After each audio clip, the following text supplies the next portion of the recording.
Yeah. You have filled up the entire internet with spam. Download more RAM.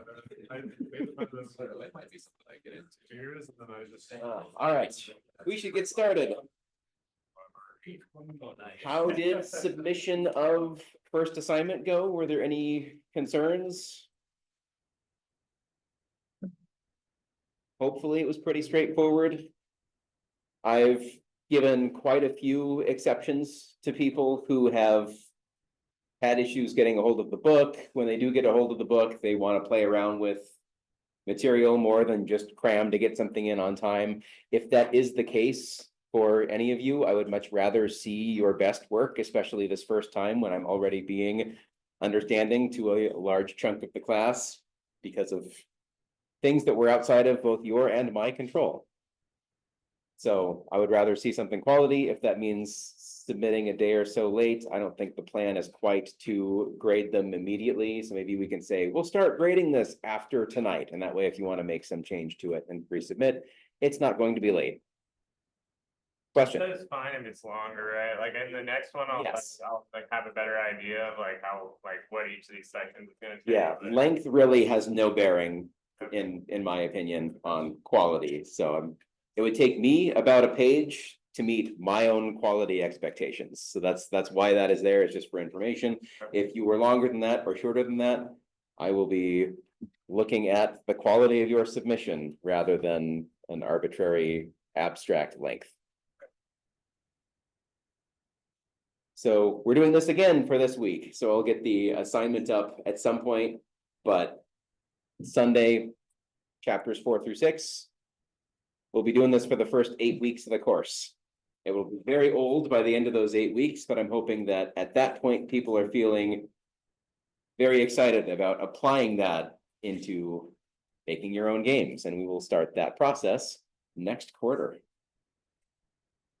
Questions about anything else before we dive back into where we were?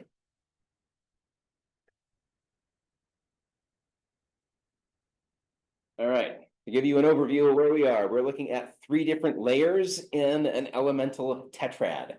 So 4 components for each of the 3 different layers. We had the inscribed layer, we had the dynamic layer, and we had the cultural layer. We'll be exploring all 3 of those from the perspective of the mechanics that they have.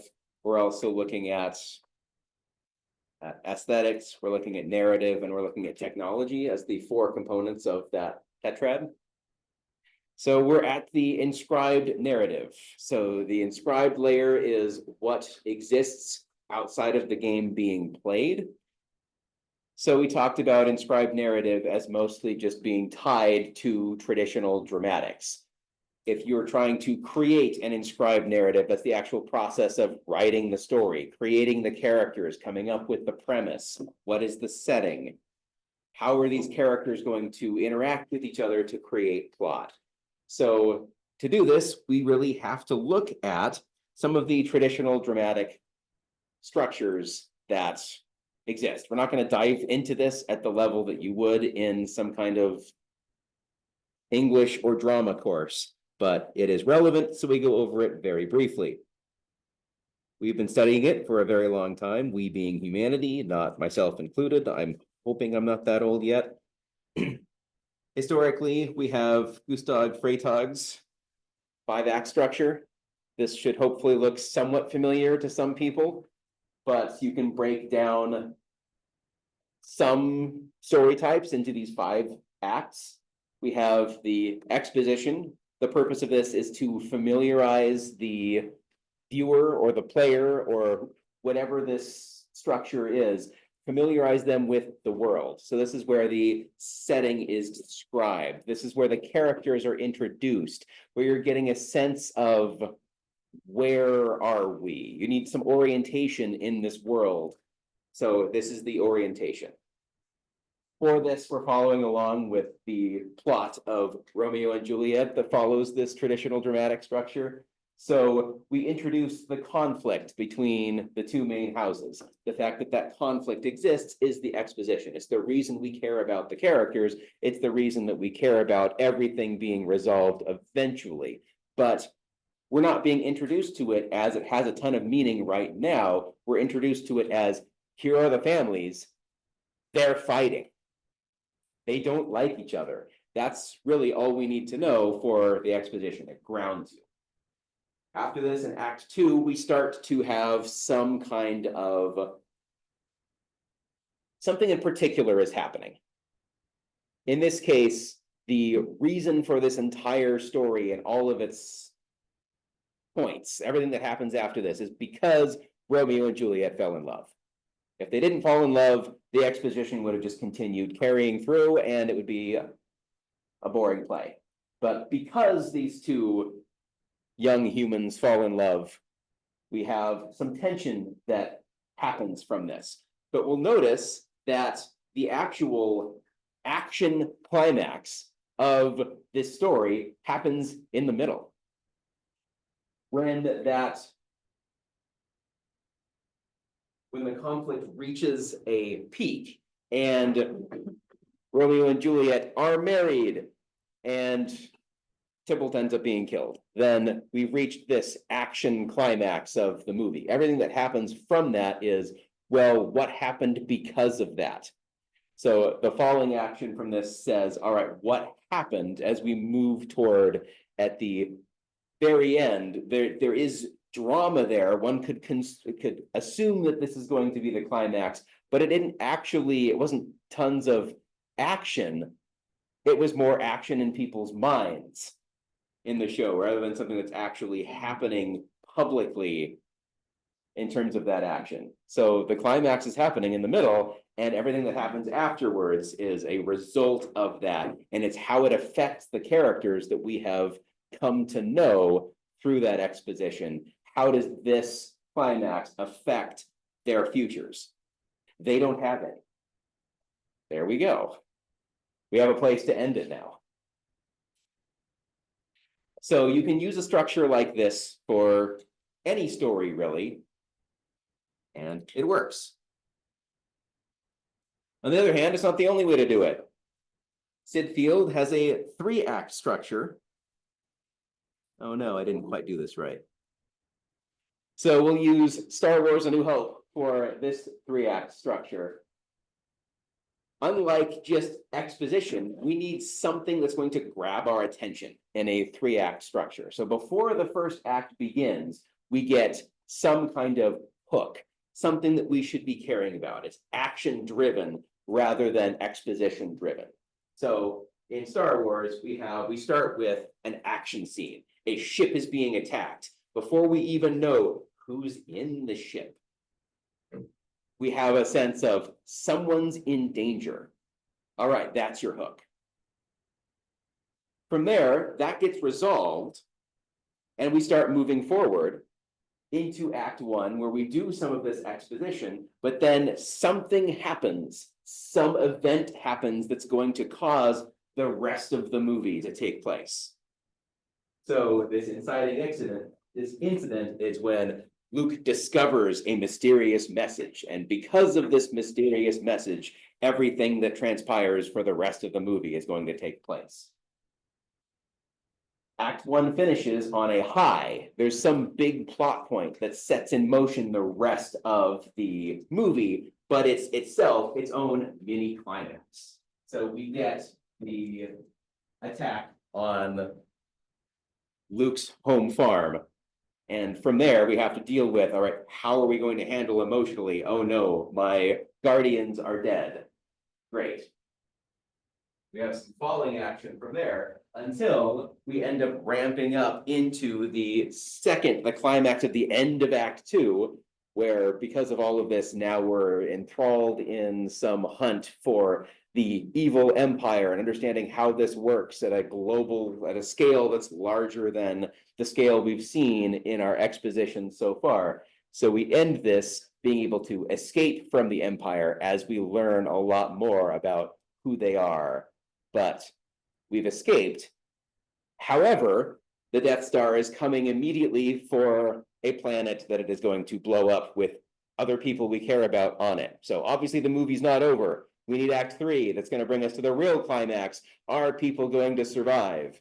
And so everything that's been happening really feeds into that Act 3 climax before we fall off. Notice that the movie doesn't end right there. There's always some recap of either something has happened, we're back to a semblance of normalcy. So we have the medal ceremony at the end of the movie to kind of reset the tension, telling us the tension is over now. You can go away from your screen and be happy. Story has a conclusion. So those are two different ways to structure stories. They're not the only ways to do it, but according to traditional dramatics, these are the two main types of stories. So my suggestion for you is to think about the plot of your favorite game. If you don't play too many story-driven games, you're welcome to think about a favorite movie instead. I would urge you, though, if you've played a game that focuses on a story, think about that rather than a movie, and see if it follows more of a 5-act structure, more of a 3-act structure. Try to tie this into traditional dramatics, or if it diverges from that, how? Where does it diverge from that, and what leads you to believe that? So think about that for a second, maybe write down some thoughts, and we'll share in a couple minutes.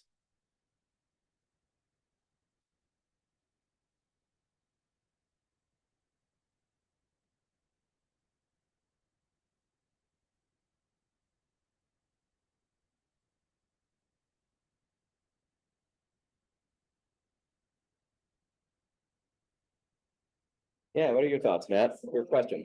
I play a live service game, so they're constantly getting updates and new story. Plot that out. Maybe each update has its own structure. Are they releasing new acts to an existing structure? And is each one of those adding on another act? Do they have their own story in each one? Do they? So I honestly can't tell you. Yeah, live service is difficult for that reason, I think, because a lot of live service games don't really focus on the story too much. Or if they have, then a lot of it is in place in the initial game.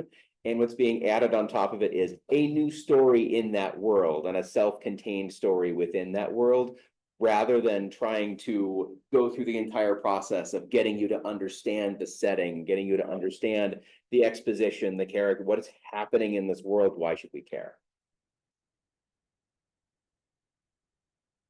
So maybe we want to focus in on more games that are meant to be finished, actually completed. The story has an ending. I don't remember the last game that I played that had an ending. That's an interesting thought, yeah.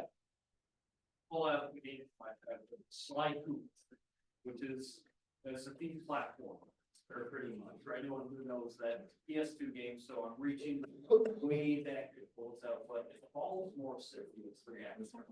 Okay. Because there's about 5 games, so there's a boss for each area. There's a rising up to climax, and then resolves until the final boss or final act. The game really goes crazy with a lot of it's yeah, it feels like this as a 5-act structure. Kind of you would have the different acts with the different bosses, but it feels kind of like that it's rising and rising with each one until a final boss encounter. The most dramatic point is at the end, which is more of the 3 acts than it is in the 5. Interesting. Yeah, I think that makes sense. Yeah. Mapping out kind of like how it is on the board right now. There's a game called Sanabi. It's kind of like a platformer. And initially there's like a hook into the world that starts with like a murder that's like really like intense. And then the first plot point starts as like a flashback, and it kind of gets you invested in some stuff. And then most of the game takes place like the entirety of Act 2, and you go through like a bunch of stuff. And then there's a massive twist that ends up being what I would consider the second plot point. And then that leads to a decision. And then based off of your decision, that leads to a climax, which ultimately leads to a resolution. Yeah. Interesting. So we have a few votes kind of for this. Any games that follow a 5-act structure where the climax you could arguably say is in the middle of the game? I, one I was just thinking about, not necessarily my favorite game, but one that I find interesting in this aspect. It almost feels like it's kind of a mixture of the two. It kind of feels like it starts out with the 5 acts, and then like halfway through it kind of goes to the. Yeah. So it's Detroit Become Human. You start or like, I went to that one because of the fact that you were like switching between like 4 or 5 different characters, I forget how many, but you start with that like exposition. And with that rising action like between all the stories, and you have that like that climax where you get all that start to notice the sentience of all the characters that you're playing. But then after that, you kind of got those the ups and downs kind of Yeah. that second or that those extra plot points that come from the fact that you were like from that point where Yeah. you're breaking through those walls. Yeah. I find that a lot of games that try to do the big plot twist in the middle of the game tend to follow more of this structure. So if you're aiming to do something like change your player's perception of the entire world that you've created so far, this ends up being a very nice structure for that. Yeah. Yeah, the old Dragon's Dogma, it would, you'd beat the game and you'd have to go out of your way to do something different. You'd beat the game and then the whole world would change and it'd be like, oh, you just got to the halfway point. And Yeah. now you do the rest of the game. Yeah. Yeah. A few other games have done that as well. I'll date myself with this example, but the twist that happens, I won't spoil anything, in the middle of Star Ocean 3, if anyone is familiar with that twist, that happens in the middle of the game, and it changes the rest of the game from that point on. And that is a very intriguing way to really grip your player at the middle of the game to say, this game you thought you were playing, this was all actually just a setup for everything that's happening from this point on, which can be very engaging. So they very much can be done either way. There are games that you can map this way. And in fact, there are even emerging stories. So I will go back to something like if you're playing Civilization, the emergent story from playing Civilization will be different every time you play the game. And depending on how you play the game, the emergent story may follow one of these or may be something completely different. So you could even use emergent story and try to create the player creating the story and have it follow one of these arcs. Questions before we move on? We're just going to start getting through some stuff. So narrative, of course, can be linear and or interactive. Linear means that you, the designer, have prescribed the entire story. That becomes difficult because now if the player has any choice in how they interact with the world around them, you start ending up needing to make sure that that ties and makes sense. I like to think back to, for instance, how Game of Thrones ended. As long as you have how George R.R. Martin writes is very different from how most movies play, where you have the ending figured out, and now you're trying to manipulate characters to reach that ending point. That's how the end seasons felt. In the beginning, it felt like there are characters in this situation. How does this resolve itself? It's not trying to reach the next position. It is somehow how the world was set up to be, that's what followed. That felt more real than the forced, all right, this character has to eventually end up here, so how do we get them there? That ends up feeling very forced from the user's perspective. So if you're going to prescribe a linear narrative, then it has to feel natural that these characters would move from point A to point B to point C to point D because of what they have done. And if that goes against what the player is doing, that can feel strange. An example from this is any turn-based role-playing game where in the middle of exploring a dungeon, the dungeon is collapsing on you. Unless you have a real-time event with a timer, all of a sudden now you have all the time in the world to explore around you and get to another point before the tunnel actually collapses. That could be 30 seconds if you ran right there. It could be many hours if you ran around in a circle for a few hours and then went to the exit. It doesn't feel real because this is not actually collapsing. It's getting you to the point where that cutscene can occur. So just thinking about how, if you're designing a narrative and it's a linear narrative, make sure that it works from every character's perspective. Even the professionals get this wrong and it's infuriating. This is how you get the last couple Game of Thrones seasons. So the concept, I like the push and pull between a prescribed plot and the fact that your characters have free will. Your characters feel like slaves to the plot if you write it poorly, and it feels like the plot is happening to the characters on their free will if either you allow for some interaction, but then you have to prescribe all of the outcomes of all of those. So it ends up being a lot more work for a shorter game.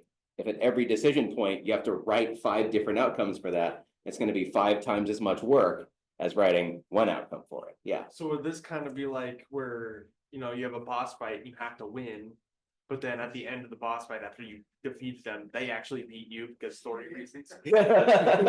that feels annoying, right? You grind because you think, oh no, I'm not going to win this fight. You go back and grind for 6 hours, and what you could have beaten that. You actually lose, you still Yeah. beat them in order Right. to actually lose. Right, for the story to make sense, because they need to be someone that you aspire to defeat, even though you just spent 6 hours aspiring to defeat them and being successful at it. Yeah, that appears all over gaming as well, and kind of leads you to feel like the world is not real. There's a problem with the narrative in that sense, because you can't immerse yourself in it. Let's go 1 and then 2. I just find it, like, speaking, kind of going off of what he was saying, I find it kind of inspirational. Sekiro, the very first boss in it is like pretty difficult. Most people are not going to win, but if you're good enough that you do win, you actually get a unique cutscene in Yeah. which you are winning, you are about to win, and then a third party intervenes to make you lose. So like, it's like, Yeah, it doesn't yeah. feel like you're winning and then all of a sudden you just like die because There's a of story a reason cutscene. for It it. actually feels like someone interfered, which Yeah. is kind of cool. That's more on the interactive side of your narrative. Depending on the outcome, we have prescribed some way to get you to the next plot point. It still kind of feels forced in that someone is magically there at that time to intervene. Movies suffer from this all the time too, and it's infuriating. We get main character syndrome of plot armor. The world is built for you to be successful, so they don't experience the actual consequences for their actions, I guess is the way I'd want to say it. Yeah. I think a good example of what the game allows you more recently is DMC5 in 2019. If you actually beat the intro boss, the game's over, you won. Yeah. You actually broke their entire storyline. It's like, oh, you get an achievement for that. And it's like, okay, now you can replay it and get the rest of the content. Right. So there are lots of different ways that you can handle that. It just needs to be part of your design to make sure that it doesn't throw the user for a loop when they play something and it doesn't feel particularly realistic. I also hate it when your protagonists don't know what they're doing and then have plot armor. That's the single most infuriating gaming outcome I can think of. I call it, they have SPS, stupid protagonist syndrome. I invented this illness. But protagonists frequently have it and then they get their way, and it's so annoying. I used to be kind of obsessed with Genshin Impact, and I know there was at least one fight that I remember where, you know, you're up against a huge boss. And then you get like, they basically, get you, but then some sort of like, by magic, you're all the way back to full health again. Yeah. And like, Yeah. oh, Even the narrative can be inherent in things like that, like at the end of a fight, you're magically healed at the end of that fight. How? What about being in the middle of an encounter means that you can't look out for yourself when suddenly you walk 2 steps into the next encounter, you're magically healed. What happened in those 2 steps? Oxygen. Oxygen solves everything. So linear narrative relies on a prescribed plot that you're going to write. An interactive narrative allows the player some free will. They experience multiple possibilities, and the game world should react to their choices. That means that there's a lot of work from you, the designer. In order to prescribe one single action, you need to think about what are all of the ways that the player could engage with this. How do I want to prescribe and move the story forward? Especially if that all has to come tie together to a single plot point in the very near future. It can feel very jarring when you select an option that the designers didn't put very much effort into because they thought that not very many people would select that, or they just wanted to ship it with that option, or yeah. Spend time thinking about that. Some ways that you can allow for free will in games, if you have some number of limited possibilities, so select one of 4 or 5 dialogue options. You can have things, if you want to make this feel more realistic, an optional side quest. You go do the side quest. Now, the fact that you did that can tie back into text or character later on in the story in some way, shape, or form. If you didn't do that quest, then it doesn't.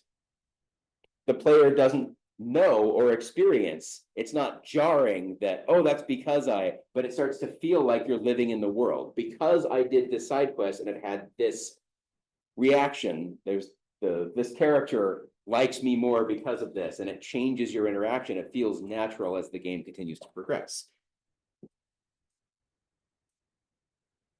You can foreshadow multiple possibilities, so you can actually use the story ahead of time to talk about this could happen or that could happen. The author knows what's going to happen in the future, so that foreshadowing works as something that could happen. Of course, you have to be careful. English majors will overuse their foreshadowing to be able to show, hey, look, I know what's going to happen before it happens. And I find that sometimes can also be jarring. Yes, that could happen. Are you telling me it's going to by the use of your wording? It feels a little forced. You can also develop minor NPCs into major ones.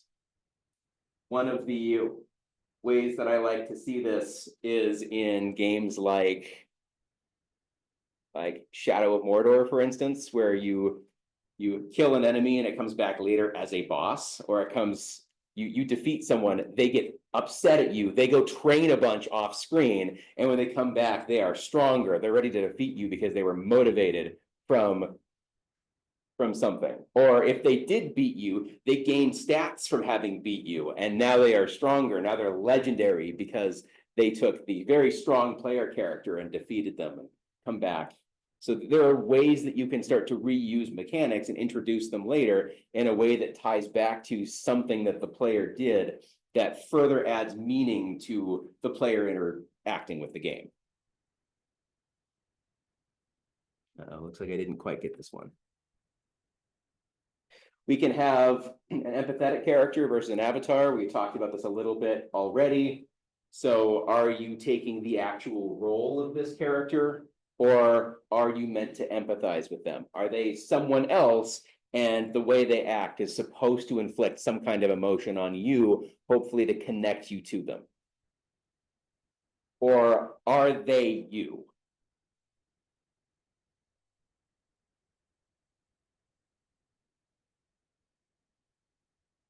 So why do we include these in games? To make games a more emotional experience, to make you feel something while you are playing it. Motivation and justification for everything else that happens in the game. If you want to reason why the big bad is the big bad, you should probably have some kind of history or motivation. Why is it important to defeat the big bad? You don't have that, players wonder what they're doing and why. Of course, progression and reward.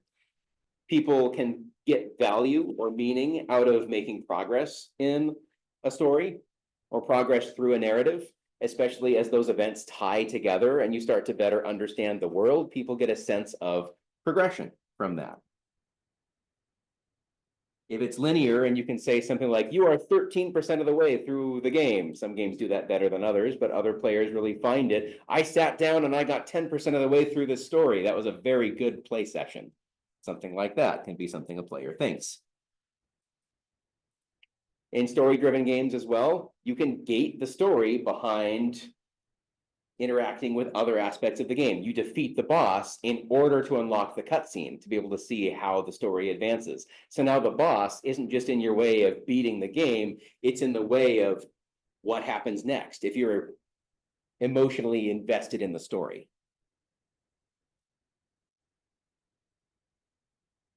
It can be a way to help with the mechanics. So maybe a character fails because they didn't input something correctly in the way that it's teaching you how to use the mechanics. So watching someone else fail at it, and now you can show that you are a more skilled warrior than this person in a tutorial setting, because now you can show that you can do this when they couldn't.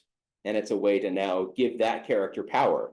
Or on the other hand, if you are the weakling and you're learning how to do it, they do it right the first time. It's going to take you a few times as you practice, but now you are really taking on the experience of a new trainee in that situation. You feel new, just like your character is new. That helps with bridging the gap. You feel like that character because you're as new to the controls as they are to the situation in the story.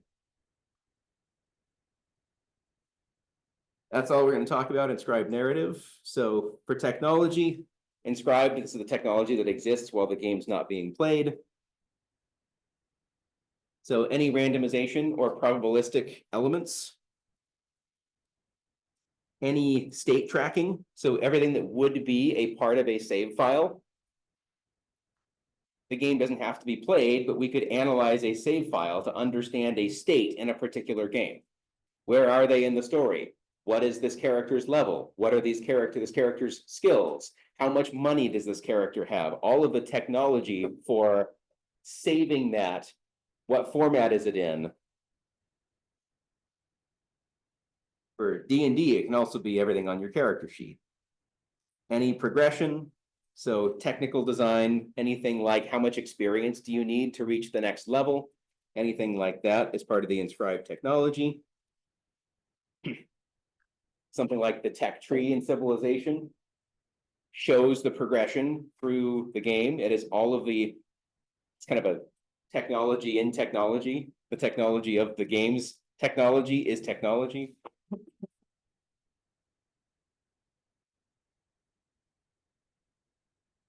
All right, that's basically everything for the inscribed layer. Let's dive into the dynamic layer. Anything anyone wants to say about the inscribed layer before we move on?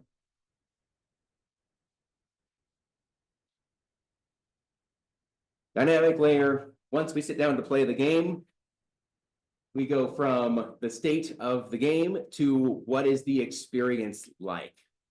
How can people create meaning out of how we play the game? So how they play the game, the strategy, any choice is all happening in this layer. A game isn't being played. It isn't really a game unless someone is actually engaging with it in some capacity.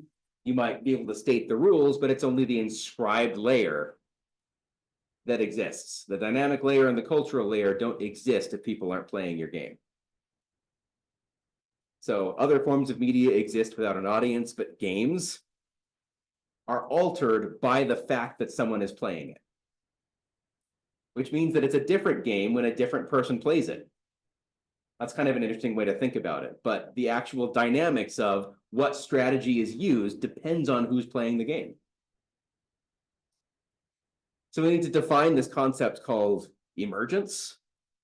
Even if the rules are simple, how do you play the game? What are the rules of the game? The behavior that how people interact with that can be quite complex. So rule interactions. Small change to the rules can make very large changes in how the game is played. You can imagine banning a single card in Magic the Gathering. Changes a lot about how the game is played.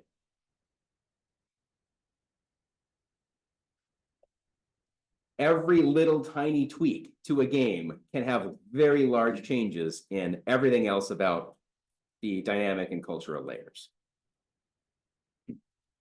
Sometimes it's expected. Sometimes it isn't. Let's give you an example of this. So designer needs to know what happens when your game is played. That requires you to have an understanding of different people, different experiences, people who aren't you playing a game. This gets as complicated as you want to make it.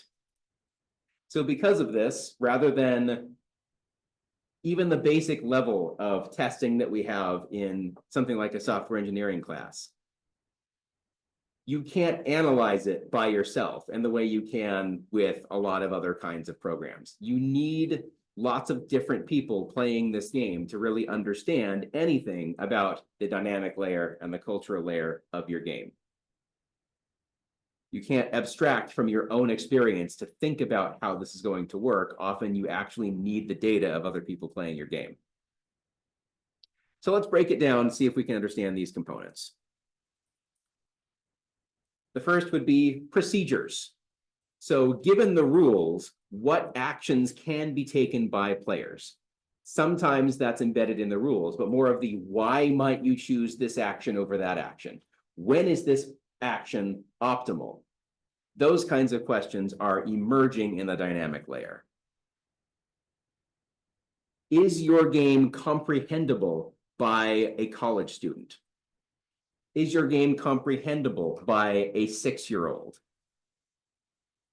Does your game come together and feel like a single unit, or does it feel disjointed?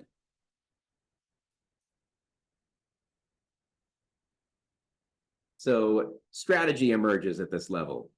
What actions can we do to help us achieve our goals? House rules.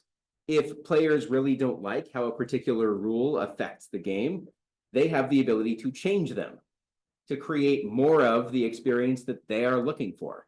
So house rules emerge at the dynamic layer in order to change how the game feels to play. So the emergence of those house rules.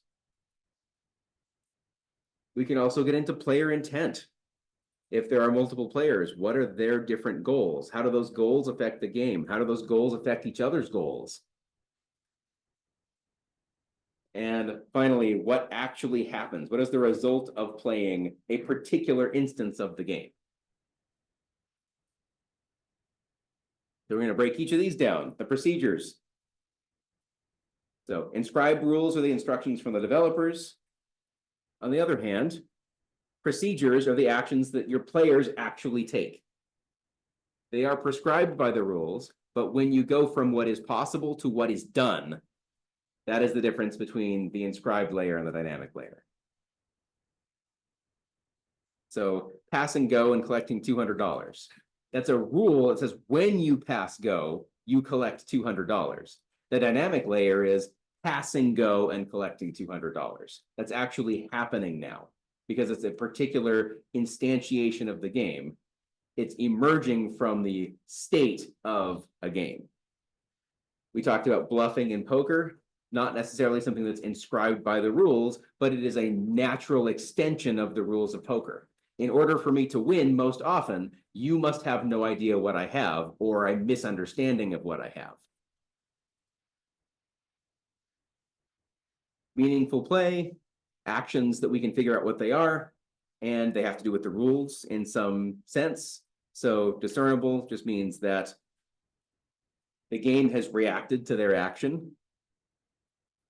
One way, an example for this is, let's say you're playing an open world game and you walk up to an elevator and you push a button to call the elevator. how can you, the designer, tell the player the elevator is on its way? What options do you have besides do nothing?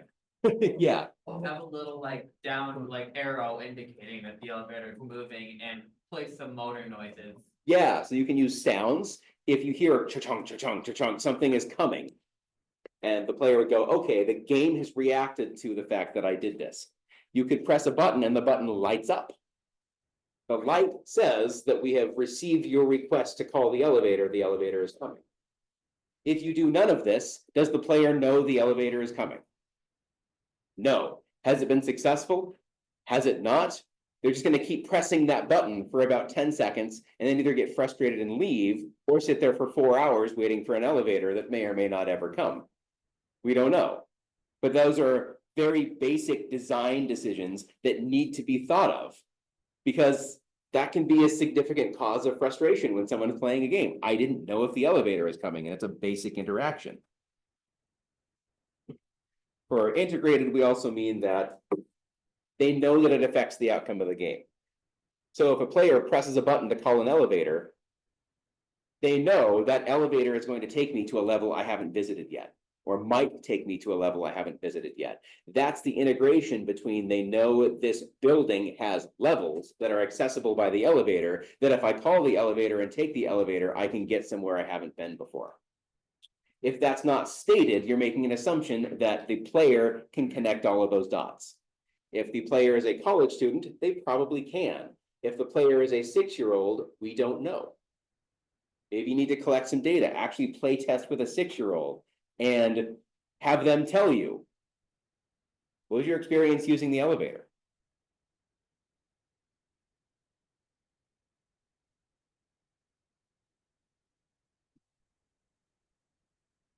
Strategy. Anything the player does to achieve their goal. Goal doesn't have to be winning the game. Goal could be disrupting the game. The goal could be collecting as much as possible within the game and not finishing it.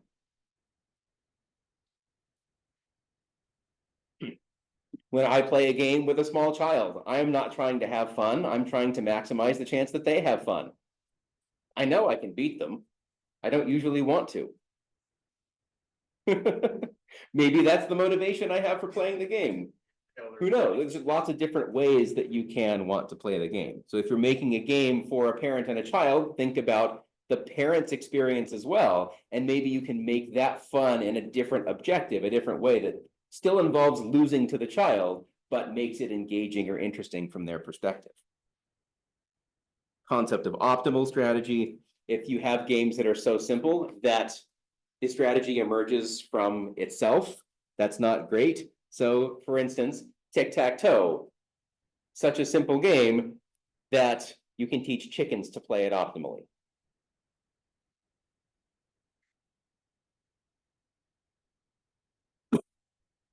Most games either have an optimal strategy that's hidden from an end user, so they don't know and it can approximate, or it's situational.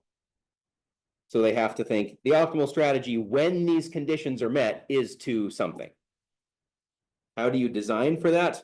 Make sure that you give the player some options and also give them different ways to end the game.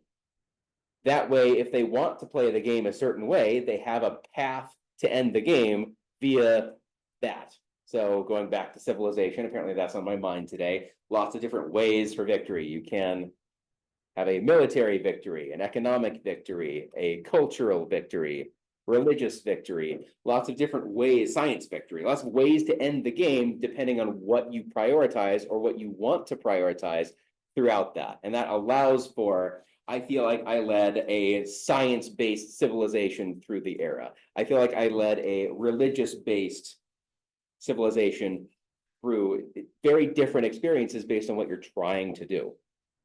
Where I play with my friends, they always go for a religious base to beat me.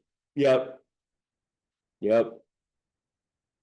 So you can help in your design to allow for thinking about how different ways players will play the game.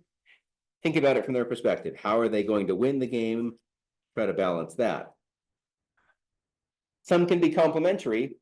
others can be mutually exclusive. You can only win this way or that way, or you can progress this way or that way. But when you progress this way or that way, you can continue to carry this variable with you in either way. And now you have very different, more complicated experiences that you're creating where the players have to balance a number of different variables. House rules, small changes to the inscribed rules, most frequently in board and card games, can be intentional or unintentional. I suggested some house rules when I changed Snakes and Ladders, just because I thought this could be really fun, but it would dramatically change how the game is meant to be played. So could be intentional, could be in the rule book. Could be unintentional, that Monopoly doesn't really seem to ever end. And if you are trying to end the game, whoever is in the lead is probably going to win. It feels very boring for everyone involved. So maybe some house rules could be invented to finish the game faster, to introduce a catch-up mechanic, to make it more engaging to play the game for a longer period of time, or to help the game end. If your inscribed rules are unclear, people will make up house rules so that it is clear. It may not be what you intended. If you've ever made house rules, you're doing game dev.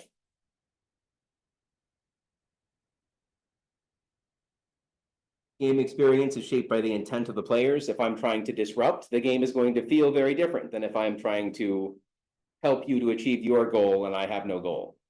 Think of the parent-child relationship while they play versus an intensely competitive match between two equally balanced people sitting next to each other.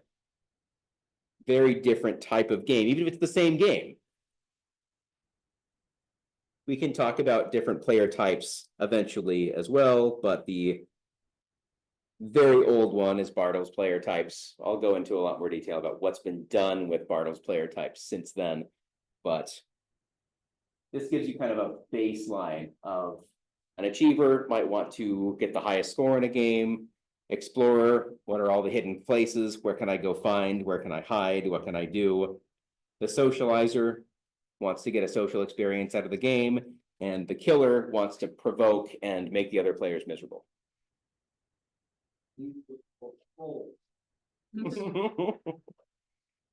It doesn't necessarily have to be. To dominate means to top the leaderboard. So Elon Musk's attempts at getting other players to farm for him and be atop the ladder in Diablo 4 or Path of Exile. Cute.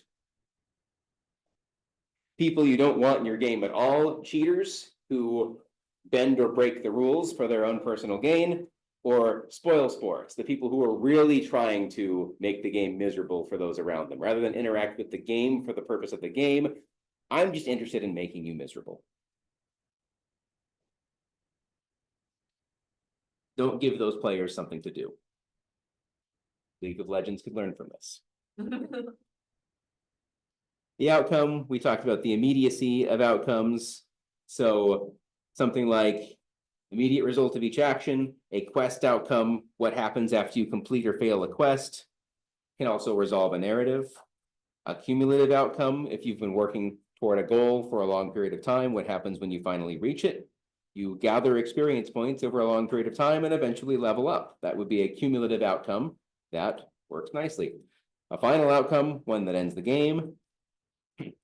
Death, unlike in real life, is not often a final outcome in a video game. One of the main draws to video games is you can play around with some interesting death mechanics that don't really work in real life.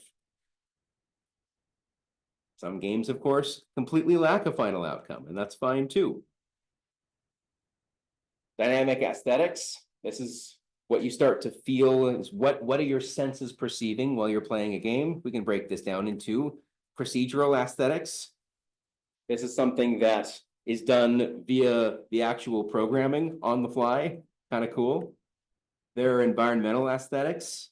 So as you're playing the game, how does the environment change how you view the game? How does that affect your experience? So diving into procedural aesthetics, anything that is technology and inscribed. So an example of this would be procedural music. You wrote the algorithm that creates the music, but every time you play the game, the music is different. So the inscribed layer is the randomization algorithm. The dynamic is what is it playing right now? Is it relevant to the outcome?